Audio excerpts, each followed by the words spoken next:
Hello everyone. In this video, we will discuss about vitamin D deficiency in Indians. Why?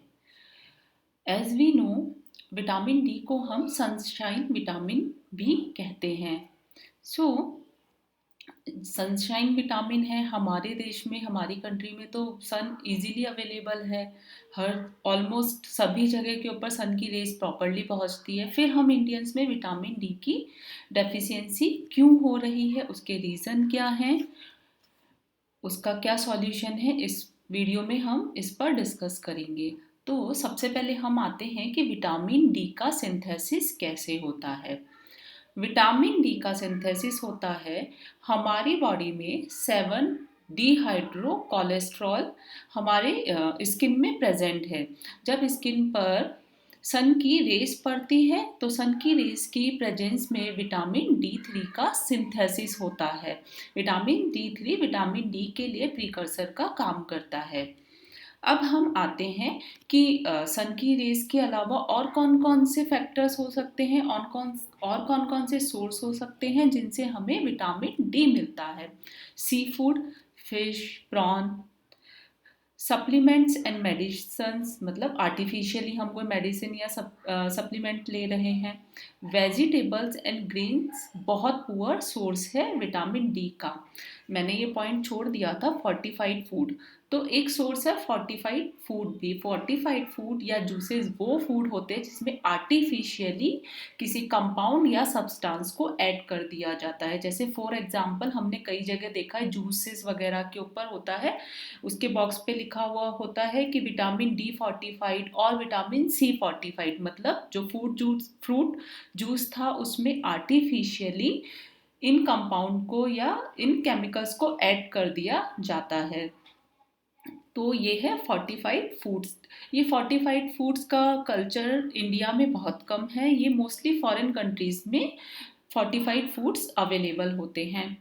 अब हम आते हैं reasons Y हमारी country में तो सन की रेज इतने इजीली अवेलेबल है. ऑलमोस्ट सभी जगह के ऊपर सनी डेज ही होते हैं कुछ सीजन्स को छोड़ कर के. तो क्या रीज़न है कि हमारी कंट्री के मोस्टली लोग विटामिन डेफिशिएंट है. तो उसके रीज़न ये है टाइम ऑफ द डे, हम किस टाइम घर से बाहर जा रहे हैं, क्या सीज़न चल रहा है, वेदर के ऊपर बहुत डिपेंड करता है. रेनी सीजन में सन इतना इजीली अवेलेबल नहीं है, एक रीज़न ये है. एक इम्पॉर्टेंट रीज़न है एनवायरमेंटल फैक्टर्स. एयर पॉल्यूशन ये हमारी कंट्री की एक बहुत बड़ी प्रॉब्लम है. तो एयर पॉल्यूशन, क्लाउड कवर या नेचुरल ओजोन लेवल की क्या थिकनेस है, ये भी विटामिन डी की डेफिशिएंसी में एक इम्पॉर्टेंट रोल प्ले करता है. क्योंकि सन की अगर पॉल्यूशन है तो सन की रेज हमारी स्किन तक इजीली अवेलेबल नहीं हो पाएगी. स्किन तक सन की रेज नहीं पहुंच पा रही हैं तो विटामिन डी का सिंथेसिस नहीं हो पाएगा.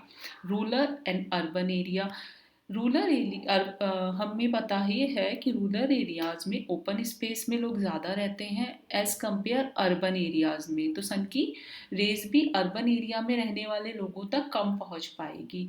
नेक्स्ट है इंक्रीज्ड इंडोर लाइफस्टाइल. आजकल सभी को घर में रहना बहुत ज़्यादा पसंद है, ये भी एक बहुत बड़ा रीज़न है. यूज़ ऑफ सनस्क्रीन, हम सभी को लगता है कि हम धूप में जाएंगे तो टैन हो जाएंगे, तो हम सनस्क्रीन का यूज़ करते हैं.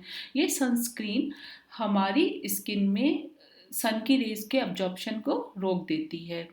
सेकंड है क्लोथ्स. अगर हम सन की रेज जितनी ज़्यादा हमारी ओपन एरिया पे पड़ेगी, स्किन के ओपन एरिया पर पड़ेगी, हम उतना ज़्यादा विटामिन डी का सिंथेसिस कर पाएंगे. अगर हम फुली क्लोथ से कवर होंगे तो सन की रेज भी स्किन पर कम पड़ेगी और हम विटामिन डी का सिंथेसिस प्रॉपर नहीं कर पाएंगे. Next one very important, melanin pigmentation. Melanin pigmentation eye, skin, hair के कलर को डिसाइड करने वाला पिगमेंट है. मोस्टली जो डार्क स्किन पीपल होते हैं उनमें मेलानिन ज़्यादा होता है. तो हम इंडियंस डार्क स्किन पिगमेंटेशन वालों में आते हैं, यानी हमारी स्किन में मेलानिन पिगमेंट ज़्यादा होता है. मेलानिन पिगमेंट ज़्यादा होने के कारण भी हम सन की रेज को कम एब्जॉर्ब कर पाते हैं और हम विटामिन डी डेफिशिएंट हो जाते हैं. नेक्स्ट है डेफिशिएंसी। अब अगर विटामिन डी की डेफिशिएंसी हो गई तो उसका क्या इम्पैक्ट पड़ता है हमारी बॉडी पर। विटामिन डी एक फैट सॉल्युबल विटामिन है जो कि हमारी ह्यूमन की फिजियोलॉजी में बहुत ही इम्पॉर्टेंट रोल प्ले करता है।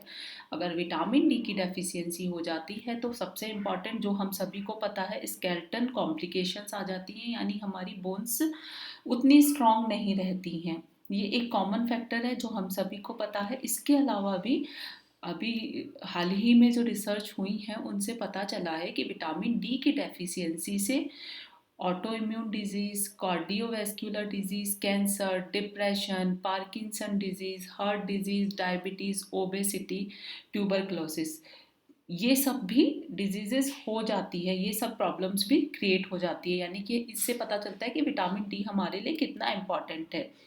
अब विटामिन डी हमारे लिए इम्पॉर्टेंट है तो उसके लिए हमें क्या करना चाहिए।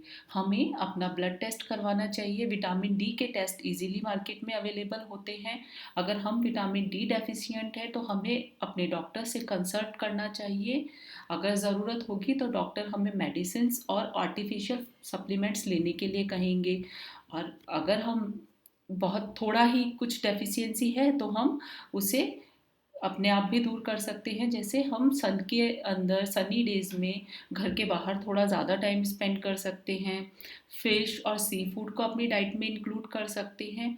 वेजिटेबल्स बहुत कम अमाउंट में होता है लेकिन हम फिर भी अपनी डाइट में वेजिटेबल्स स्पेशली मशरूम्स को ऐड कर सकते हैं। हम एग को अपनी डाइट में ऐड कर सकते हैं। और फोर्टिफाइड फूड्स, जो भी फोर्टिफाइड फूड अवेलेबल है मार्केट में विटामिन डी एनरिच्ड, उन्हें अपनी डाइट में ऐड कर सकते हैं।